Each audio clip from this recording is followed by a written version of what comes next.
Bonjour, je suis Franck Bellon. J'ai créé l'atelier de la bière, notre brasserie en 2004.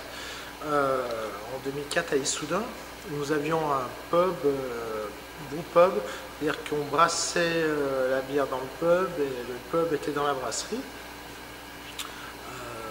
Pour vous la faire courte, donc on a déménagé il y a 2 ans et demi et maintenant on est sur Villedieu-sur-Indre où on a arrêté le pub mais on fait beaucoup plus de bouteilles, de fûts, de bières diverses. J'ai une formation en meunier, donc avec toute la formation qui va avec, donc sur tout ce qui est toutes les céréales possibles et imaginables, et toute la transformation de céréales.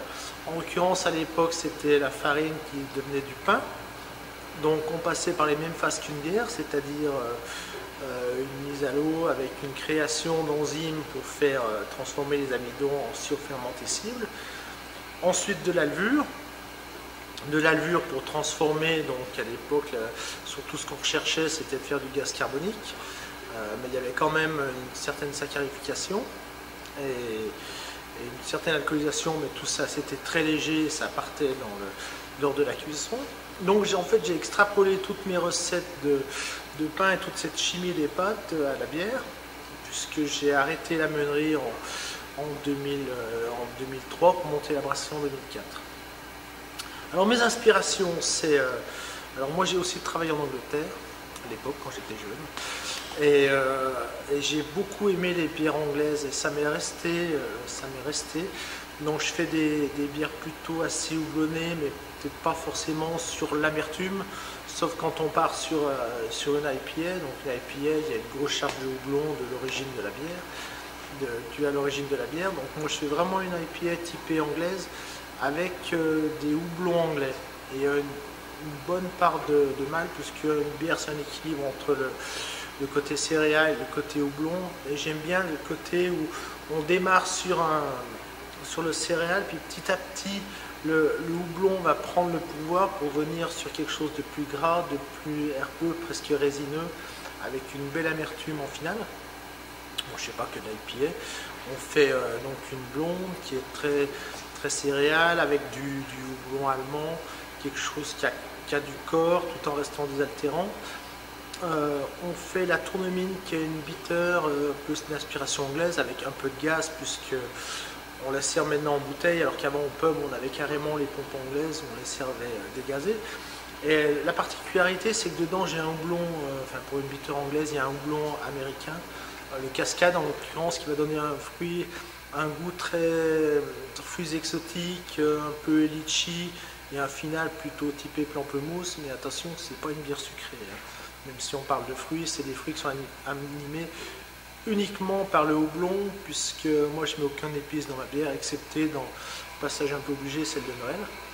Je brasse donc à l'ancienne, au fourquet, vraiment typiquement anglaise, puisque j'ai une cuve matière qui me sert aussi de cuve filtre, c'est-à-dire lors du rinçage, je fais tout dans la même cuve.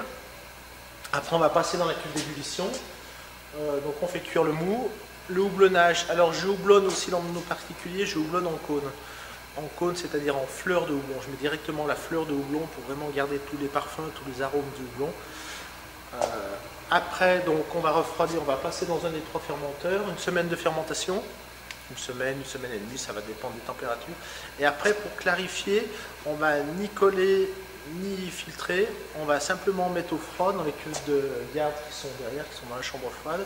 On va simplement laisser décanter, on va soutirer. Et on va après embouteiller, on va rajouter un sucre, et on va refermenter en bouteille pour lui donner donc son gaz.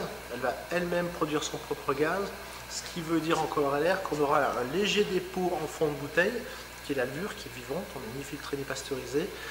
Et c'est pour ça qu'il faut stocker les bouteilles debout pour avoir des bières clarifiées lors du service.